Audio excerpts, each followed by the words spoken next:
Il en existe de toutes sortes et de toutes formes. Le corail, cet organisme vivant, dépérit dans nos mers et nos océans, victime de la pollution ou du réchauffement climatique. Pour l'aider à se reconstituer, voici peut-être la solution. De la céramique médicale, habituellement utilisée pour des implants osseux, comme le fameux sternum développé par la société limougeaude Icéram. J'ai eu cette idée un jour en courant, je crois, et donc je me suis dit ça serait bien qu'on en parle.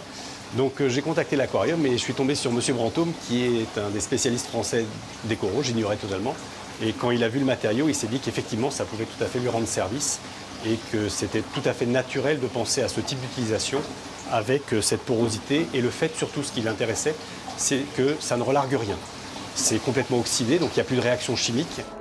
Actuellement, des modules en béton ou en plastique sont utilisés pour aider au repeuplement du corail, mais avec le temps, ils se dégradent et peuvent libérer des produits toxiques. La céramique pourrait donc être le matériau idéal.